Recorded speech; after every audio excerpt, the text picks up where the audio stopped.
Hello guys. तो video का topic देख के आपको मालूम चल ही गया होगा कि हम आज किस टॉपिक पर डिस्कस करेंगे। आज हम विंडोज 11 और विंडोज 10 की सबसे एनोइंग इशू लैगिंग और स्लोनेस के बारे में बात करेंगे और उसके साथ इसकी जो सॉल्यूशंस है उसके बारे में भी हम लोग डिस्कस करेंगे। एक डिटेल्ड वीडियो है, तो मेरा एक ही रिक्वेस्ट है कि वीडियो को आप स्किप मत कीजिए। वीडियो में बताया गया सॉल्यूशंस को अगर आप सही से फॉलो करते हो तो मैं गारंटी के साथ ये कह सकता हूं कि आपको स्लोनेस या लैगिंग इशू का सामना नहीं करना पड़ेगा। And guys, welcome back to Paul Nickel. मैं हूं आपका दोस्त एंड होस्ट सत्यजीत। हाँ जी, आप सबको लगा कि पॉल निकल चैनल डेड हो गया, बट नहीं।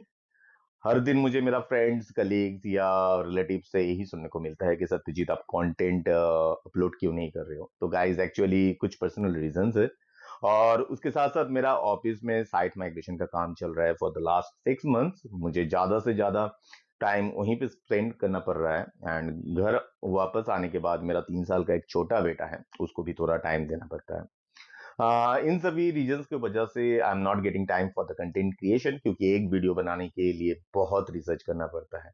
एंड सही मानो, मेरा यही मानना है कि व्यूवर्स को जो भी इंफॉर्मेशन मिले सही मिले, चाहे वो कम ही क्यों ना हो। लेकिन जल्दी ये सारा चीज शॉर्ट आउट हो जाएगा एंड आप लोगों को रेगुलर कंटेंट भी मिलना स्टार्ट हो जाएगा। तो और टाइम ना वेस्ट करते हुए चलते हैं टॉपिक में। तो मैं सॉल्यूशंस में जाने से पहले एक सिंपल इंफॉर्मेशन या टिप आप लोगों को देना चाहता हूं, जिनके पास थोड़ा पुराना लैपटॉप या डेस्कटॉप है एंड आपका जो ओएस है वो हार्ड डिस्क में इंस्टॉल्ड है।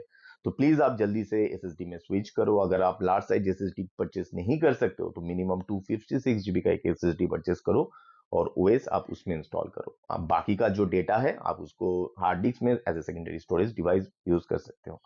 इस सिंपल स्टेप को फॉलो करके आपको सही मानो तो 60 to 70% इंप्रूवमेंट दिख जाएगा। एंड इसके साथ अगर आप 4 GB रैम पे अभी भी अपना सिस्टम को रन कर रहे हो तो please extend it to 8 GB, क्योंकि ये मिनिमम अभी रिक्वायरमेंट होगा। एंड चलो, ये तो रहा एक हार्डवेयर रिलेटेड टिप्स। अब बात करते हैं मेन सॉल्यूशंस के ऊपर। तो विंडोज 10 एंड विंडोज 11 की स्लोनेस या लैगिंग इशू को फिक्स करने के लिए जो सॉल्यूशंस मैं आप लोगों के साथ शेयर करने वाला हूं, इसमें से पहला वाला सॉल्यूशन ये होगा कि आपके सिस्टम पे अगर कोई थर्ड पार्टी एंटीवायरस प्रोग्राम है तो आप उसे तुरंत अनइंस्टॉल कर दो। जी हाँ, आप सही सुन रहे हो। अगर आपका एक पेड सर्विस है, मीन्स आप इस एप्लीकेशन को परचेस किए हो, देन आप इसकी एक्सपायरी तक वेट कर लो एंड उसके बाद अनइंस्टॉल करो। अगर आप एक freeware third party antivirus program use कर रहे हो देन आप इसको तुरंत अनइंस्टॉल कर दो। एक बहुत ही मीथफुल एंड डिबेटेबल आस्क है कि आपके सिस्टम पे एक थर्ड पार्टी एंटीवायरस प्रोग्राम होना चाहिए या नहीं। तो सही मानो, आपको कोई third party application means antivirus program की कोई जरूरत नहीं है।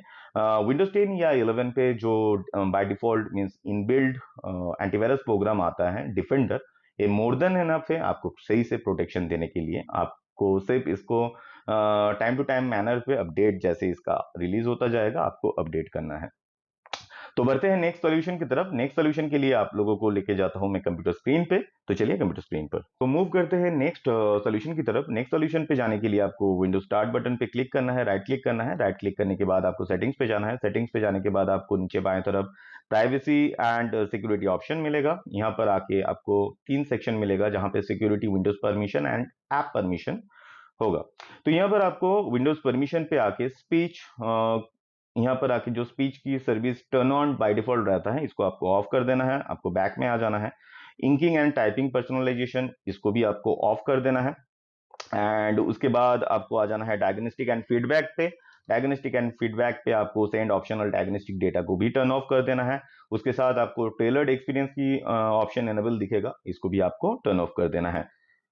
इसके साथ अगर आप चाहते हो कि आपका यहाँ पर कोई data means diagnostic data store ना हो तो आप इस ऑप्शन को भी टर्न ऑफ कर सकते हो। एंड उसके बाद अगर कोई प्रीवियसली सेव्ड डायग्नोस्टिक डेटा आपके यहाँ पर स्टोर्ड है तो आप इस ऑप्शन पे जाके डिलीट डायग्नोस्टिक डेटा से डेटा में जाके डिलीट कर सकते हो। उसके बाद आपको बैक में आ जाना है फिर से एंड उसके बाद आपको जाना है ऐप परमिशंस पे। आप इनमें से कोई भी मतलब सर्विस आप यूज नहीं करते हो या ऐप यूज नहीं करते हो तो आप उसकी सर्विसेज जो है उसको टर्न ऑफ कर सकते हो। जैसे मेरे लिए, मैं डिफॉल्ट ईमेल क्लाइंट को यूज नहीं करती हूँ या फोन कॉल्स भी मेरे लिए यहाँ पर मैं फोन कॉल्स भी नहीं लेता हूँ लैपटॉप से, तो मैं इस सर्विस को ऑफ कर दूंगा। इसके साथ यहाँ पर मुझे और क्या नहीं चाहिए, मैं देख लेता हूँ। जैसे मुझे डिफ़ॉल्ट ईमेल क्लाइंट भी मैं यूज़ नहीं करता हूँ, तो मैं इसको भी टर्न ऑफ कर दूँगा। तो इस तरीके से आप अपने नीड के वाइज़ जो भी ऐप्स आप यूज़ नहीं करते हो, जो ये विंडोज़ की डिफ़ॉल्ट ऐप्स है या डिफ़ॉल्ट सर्विसेज़ हैं, अगर आप इसको यूज़ नहीं करते हो, जैसे मैं टास्क को नहीं यूज़ करता हूँ, तो टास्क की जो सर्विसेज़ है, मैं इसको भी टर्न ऑफ कर दूँगा। तो आपको यहाँ पर आपको देख लेना है, आप जिस-जिस सर्विस को यूज़ नहीं करते हो, आप उसकी जो सर्विसेज़ है, जो आपको बाय डिफ़ॉल्ट इनेबल मिलेगा, आप इसको टर्न ऑफ कर देना है। जैसे ऐप डायग्नोस्टिक डेटा मुझे नहीं चाहिए, तो मैं इसको भी टर्न ऑफ कर दूँगा। इस तरीके से जो अनवांटेड सर्विसेज या जो अनवांटेड एप्लीकेशन परमिशन यहाँ पर देख इनेबल होके रखा है, आपको इसको बंद कर देना है। तो चलिए बढ़ते हैं नेक्स्ट सॉल्यूशन की तरफ। नेक्स्ट सॉल्यूशन में आपको डीब्लॉटिंग करना है। आपके पास जो विंडोज 11 या विंडोज 10 आपको प्री इंस्टॉल्ड मिलता है या आप इंस्टॉल करते हो, उसमें बहुत सारा ब्लॉटवेयर या अनवांटेड एप्लीकेशंस होते हैं। तो इसको हम लोग अनइंस्टॉल कर लेंगे। तो इसके लिए फिर से मुझे विंडोज बटन पे राइट क्लिक करना है, सेटिंग्स पे आना है। सेटिंग्स पे आने के बाद हम लोग चले जाएंगे बाएं तरफ एप्स ऑप्शंस पे। एप्स में जाने के बाद यहाँ पर हम लोग आ जाएंगे इंस्टॉल्ड एप्स पे। तो ये थोड़ा टाइम लेगा और इसके बाद आपके पास ऐसे ऑप्शन आ जाएगा, जैसे 3D viewer by default pre installed है। तो 3D व्यूअर की मुझे कोई ज़रूरत नहीं पड़ता है, तो मैं इसे अनइंस्टॉल कर दूंगा। इस तरीके से मुझे एक एक वन बाय वन देख लेना है। अगर कोई पायलट आपको यूज में नहीं आता है, तो को पायलट को भी आप अनइंस्टॉल कर सकते हो। इसके साथ फ्लेम्स एंड टीवी, अगर आप वीएलसी या अदर्स मीडिया प्लेयर पे डिपेंडेबल हो, तो आपको फ्लेम्स एंड टीवी की भी कोई जरूरत नहीं है, आप इसको भी अनइंस्टॉल कर सकते हो। इसके साथ हम लोगों को और देख लेना है, यहाँ पर मुझे क्लिप चैम्प की भी कोई ज़रूरत नहीं है, तो मैं क्लिप चैम्प को भी अनइंस्टॉल कर दूंगा। इसके साथ मुझे माइक्रोसॉफ्ट टीम्स की भी इस लैपटॉप में कोई ज़रूरत नहीं होता, मैं टीम्स कनेक्ट नहीं करता हूँ यहाँ से, तो मैं इसको भी अनइंस्टॉल कर दूंगा।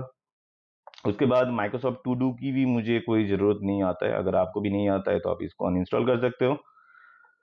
माइक्रोसॉफ्ट अपडेट हेल्थ टूल्स, इसको आप रहने दो। इसके साथ न्यूज़ न्यूज़ की भी मुझे कोई ज़रूरत नहीं है, मैं लोकल जो वेबसाइट्स है वहाँ से मुझे न्यूज़ अपडेट मिल जाता है। तो मैं न्यूज़ को भी अब अनइंस्टॉल कर दिया। अभी आउटलुक सर्विस या आउटलुक क्लाइंट को अगर आप यूज़ नहीं करते हो, तो आप इसको भी अनइंस्टॉल यहाँ से कर सकते हो। तो इसमें अगर मैं देखूँ तो मुझे हम लोगों को जैसे सॉलिटेयर एंड कैजुअल गेम्स, ये भी मेरे लिए अनवांटेड प्रोग्राम है, तो मैं इसको भी अनइंस्टॉल कर दूंगा। स्पॉटिफाई भी मैं यूज़ नहीं करता हूँ, मेरा सब्सक्रिप्शन किसी और दूसरे ऐप में है, तो मैं स्पॉटिफाई को भी अनइंस्टॉल कर दूंगा। मैं गलती से शायद स्टिकी नोट्स को अनइंस्टॉल कर दिया। कोई बात नहीं, यहाँ पर मुझे स्पॉटिफाई को अनइंस्टॉल कर देना है, स्टिकी नोट्स में फिर से इंस्टॉल कर लूँगा। उसके बाद मैं अगर थोड़ा नीचे आता हूँ, तो मुझे यहाँ पर एक्सबॉक्स एक्सबॉक्स तो मैं यूज़ करता ही नहीं हूँ। मैं एक्सबॉक्स का ना कंसोल है, ना एक्सबॉक्स की किसी सर्विस मैं यूज़ करता हूँ। तो एक्सबॉक्स की दो जो मुझे एप्लीकेशन यहाँ पर दिख रहा है, एक्सबॉक्स एंड एक्सबॉक्स एक्सेसरीज, मैं दोनों को यहाँ से अनइंस्टॉल कर दूंगा। तो इसी तरीके से आप इसको अनइंस्टॉल करके आप विंडोज़ में जो प्री इंस्टॉल्ड ब्लॉटवेयर्स आते हैं, उसको अनइंस्टॉल करके आप अपनी सिस्टम को स्पेस सिस्टम की स्पेस तो कुछ, चलो लगभग कुछ स्पेस आपके लिए फ्री हो जाएगा, लेकिन उसके साथ आप अपने सिस्टम को बहुत ज़्यादा फ्री अप कर सकते हो। तो चलिए मूव करते हैं नेक्स्ट सोल्यूशन की तरफ। नेक्स्ट सोल्यूशन में आपको अपना टास्क मैनेजर ओपन कर लेना है। अब टास्क बार में राइट क्लिक करके टास्क मैनेजर की ऑप्शन आपको मिल जाएगा। यहाँ से आपको स्टार्टअप ऐप्स में आ जाना है। स्टार्टअप ऐप्स में आपकी यहाँ पर, मेरा इस सिस्टम पे बहुत ही कम एप्लीकेशन इंस्टॉल्ड है, तो यहाँ पर मुझे ज़्यादा कुछ ऑप्शन नहीं दिख रहा है। लेकिन आपके सिस्टम पे अगर बहुत सारा एप्लीकेशन है, तो हो सकता है आपको बहुत सारा ऑप्शन यहाँ पर, मतलब मीन्स एप्लीकेशन आपको यहाँ पर स्टार्टअप ऐप्स में दिख जाए एंड उसकी स्टेटस आपको शायद इनेबल्ड दिखे। तो यहाँ पर आपको क्या करना है, आप ये स्टार्टअप ऐप्स क्या होता है पहले जान लेते हैं। स्टार्टअप ऐप्स ऐसे ही होते हैं, जैसे ही आप सोचो किसी एप्लीकेशन को आप इंस्टॉल कर रहे हो, तो इंस्टॉलेशन के दौरान ये क्या करता है, स्टार्टअप फोल्डर में इसकी जो सर्विस, मेन सर्विस होता है या रिक्वायर सर्विस होता है, उसके लिए एक स्टार्टअप क्रिएट कर देता है। तो आप जब सिस्टम को बूट करते हो या पावर ऑन करते हो, उसी टाइम के दौरान बूट हो जाने के बाद आप जब सिस्टम पे लॉग इन करते हो, तो स्टार्टअप के थ्रू उसका जो सर्विस है वो रन करना स्टार्ट कर देता है। तो ऐसे बहुत सारे एप्लीकेशंस हैं जो हम लोग रेगुलर बेसिस में यूज नहीं करते हैं, तो उसकी सर्विसेज भी मुझे उस टाइम पे नहीं चाहिए, या मैं जब सिस्टम ऑन कर रहा हूँ उस टाइम पे नहीं चाहिए। तो हम लोग इस तरीके से स्टार्टअप ऐप्स को डिसेबल करके अपना जो सिस्टम बूट टाइम है उसको भी बहुत फास्ट कर सकते हैं एंड इसके साथ unwanted CPU and memory consumption से भी बच सकते हैं। तो यहाँ पर जैसे मेरे को पायलट कोई काम का नहीं है, तो को पायलट को मैंने डिसेबल करके रखा है। मैं नहीं चाहता हूँ कि को पायलट में जब सिस्टम को ऑन करूँ उसी टाइम पे ऑन हो जाए। उसके बाद एमएस एज को भी मुझे जब चाहिए मैं ब्राउजर को ओपन कर लूंगा, तो उसमें मुझे पहले से इसकी सर्विस ओपन कर रखने की कोई जरूरत नहीं है। उसी तरीके से वन ड्राइव मुझे लगता है तो मैं इसको इनेबल रखा हूँ, वन नोट मुझे नहीं चाहिए, इसको डिसेबल कर दिया हूँ, फोन लिंक मुझे नहीं चाहिए, मैं इसको डिसेबल कर दिया हूँ। तो इस तरीके से आपको देख लेना है कौन सा ऐप्स आपको चाहिए या नहीं चाहिए स्टार्टअप में, उस तरीके से आप इसको डिसेबल या एनेबल कर सकते हो। तो मूव करते हैं नेक्स्ट सोल्यूशन की तरफ। नेक्स्ट सोल्यूशन में हम लोग जैसे ब्लॉटवेयर हम लोगों ने डीब्लॉट किया था, मीन्स अनवांटेड ऐप्स को हम लोगों ने अनइंस्टॉल किए थे। अभी हम लोग क्या करेंगे, हम लोग कुछ सर्विसेज को बंद करेंगे सर्विसेज डॉट एमएससी में जाके। तो इसके लिए हम लोगों को विंडोज आर बटन प्रेस कर लेना है, जिससे रन कंसोल ओपन हो जाएगा। एंड उसके बाद यहाँ पर आपको टाइप करना है सर्विसेज डॉट एमएससी, या फिर आप सर्च ऑप्शन पे जाके आप यहाँ पर सर्विसेज भी टाइप कर सकते हो, तो आपको सर्विसेज सिस्टम के अंदर मिल जाएगा। तो यहाँ पर जाने के बाद हम लोगों को इसको ओपन कर लेना है। एक आ जाने के बाद यहाँ पर हम लोग पहली जो सर्विस को बंद करेंगे वो होगा सिसमेन। ये सर्विस हम लोगों को नहीं चाहिए, इसको आप स्टॉप करो।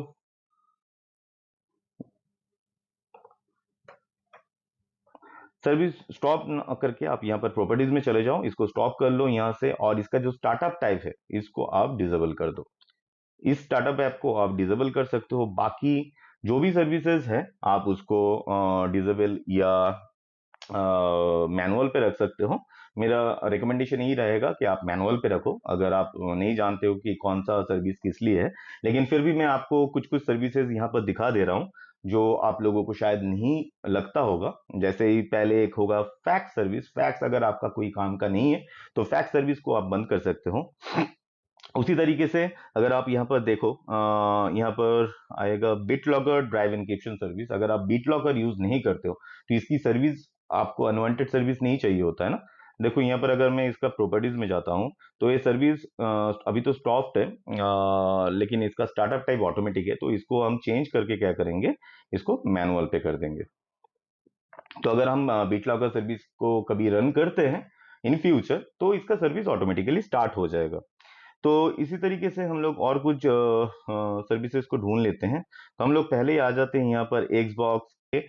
जैसे आप देख सकते हो वहां पर एक्सबॉक्स को अनइंस्टॉल करने के बाद भी यहाँ पर हम लोगों को सर्विसेज में एक्सबॉक्स की सर्विस रन करते हुए दिख रहा है। एक्सबॉक्स एक्सेसरीज ऑलरेडी हम लोग स्टॉप कर चुके हैं।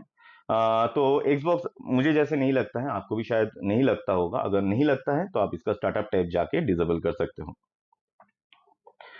ऐसे ही Xbox लाइव ऑथ मैनेजर को भी आप डिसेबल कर सकते हो। ये ऑलरेडी मेरे लिए स्टॉप्ड है, इसको मैं डिसेबल कर देता हूँ।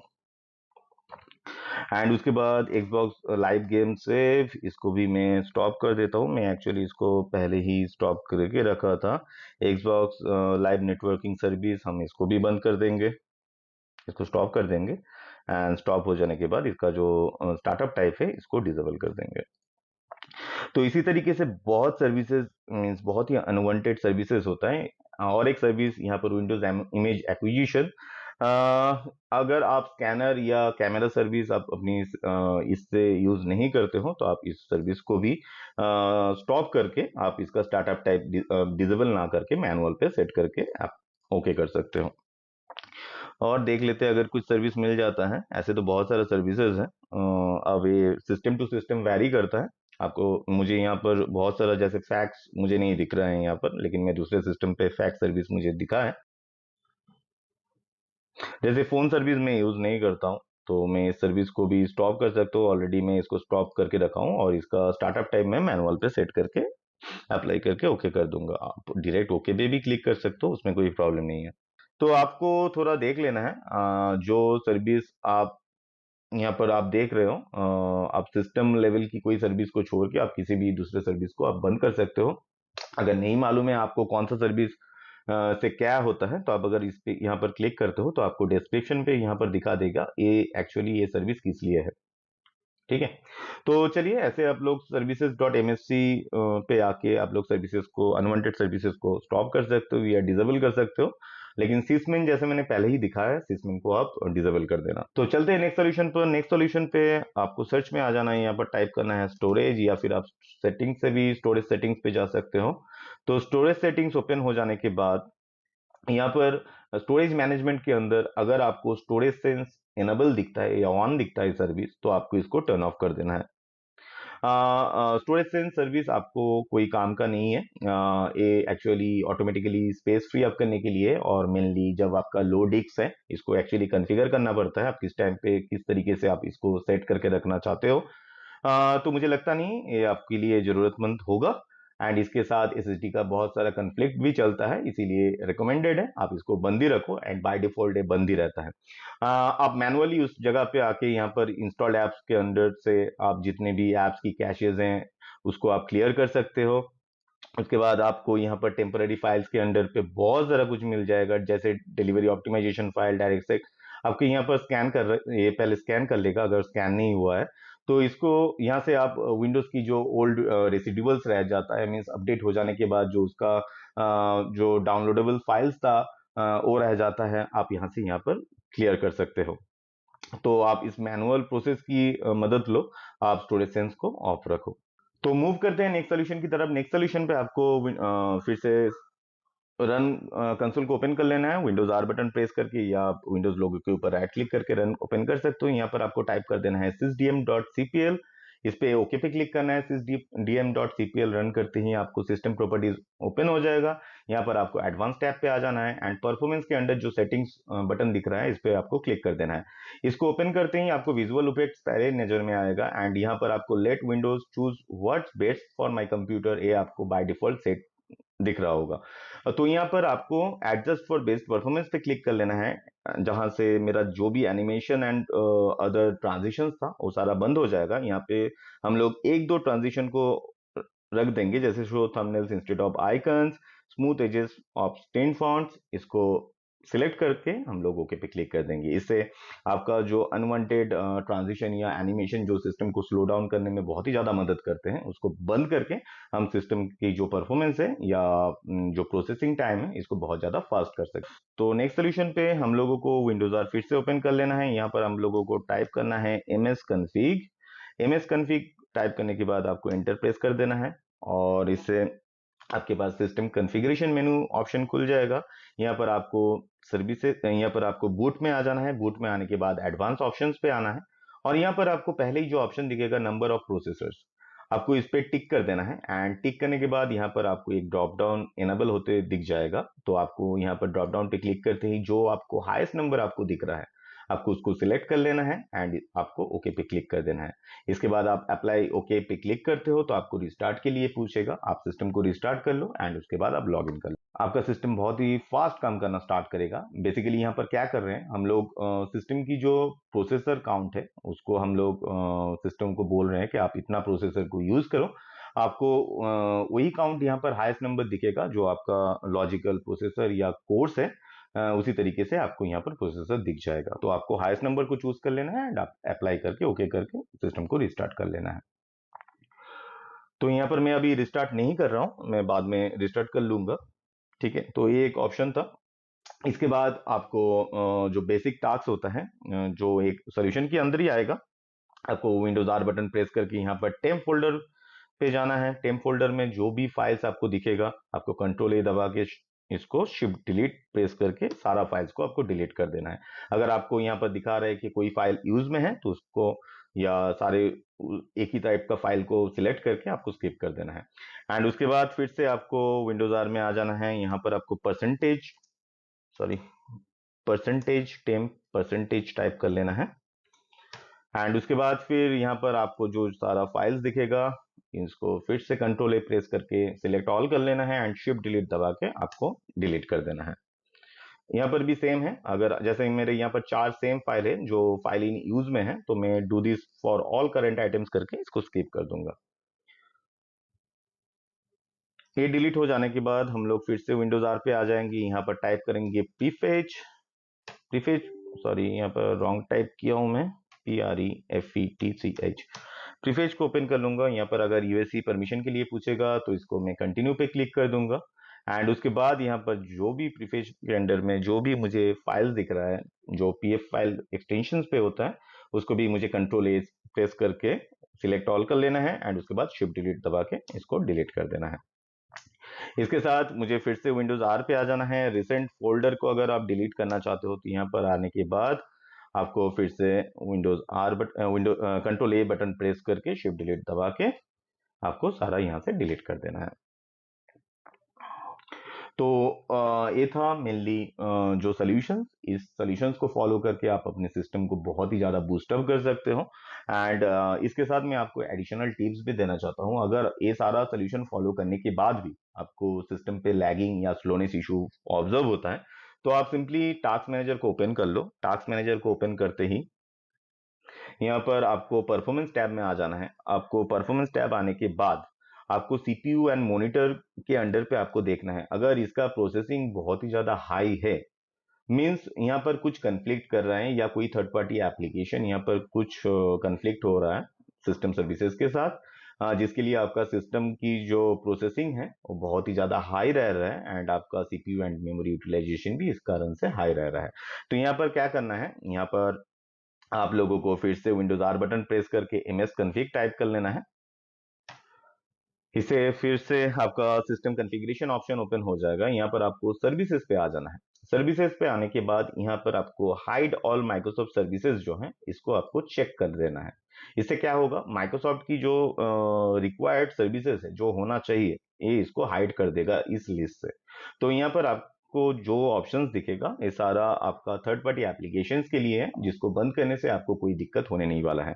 तो आप इसको बंद करने मतलब ये सिलेक्टेड रहेगा और उसके बाद आपको ओके पे क्लिक कर देना है। ओके पे क्लिक करने के बाद आपको सिस्टम को एक बार रिस्टार्ट कर लेना है। सिस्टम को रिस्टार्ट करते ही आप को देखना है कि आपका जो सिस्टम की परफॉर्मेंस है, मीन्स आपका सीपीयू एंड मेमोरी यूटिलाइजेशन में कोई अंतर हो रहा है या नहीं। अगर आपका CPU utilisation and memory utilisation normalise हो जाता है, मीन्स आपका यहाँ पर फॉर श्योर कोई थर्ड पार्टी एप्लीकेशन है जो आपको वहां पर कंफ्लिक्ट कर रहा है एंड जिसके लिए आपका सिस्टम की जो परफॉर्मेंस है वो स्लो डाउन हो रहा है एंड आपका सीपीयू एंड मेमोरी जो है वो हाई कंजप्शन पे जा रहा है। तो यहाँ पर आप फिर से ms config पे आ जाइएगा एंड आपको देख लेना है कौन सा सर्विसेज यहाँ पर आपने ऑफ किया था एंड उस एप्लीकेशन जो रनिंग सर्विसेज था यहाँ से आप देख सकते हो कि इसका सर्विसेज रनिंग था। तो इस तरीके से आपको उस एप्लीकेशन को अनइंस्टॉल करके फिर आपको वन बाय वन चेक करना पड़ेगा। तो आशा करता हूँ आज का जो सोल्यूशंस आप लोगों को मैंने बताया, इन सोल्यूशंस को अगर आप सही से फॉलो करते हो तो आपका सिस्टम की जो स्लोनेस या लैगिंग इशू है वो रिजॉल्व हो जाना चाहिए। एंड ऐसे ही और वीडियोस पाने के लिए आप पॉलिनिकल को जैसे सपोर्ट कर रहे हो वैसे ही सपोर्ट करते रहो एंड इस चैनल को ज़्यादा से ज़्यादा अपनी क्लोज वन से या फ्रेंड से शेयर करते रहो। एंड आज के लिए बस इतना ही, मिलते हैं नेक्स्ट वीडियो में बहुत जल्दी।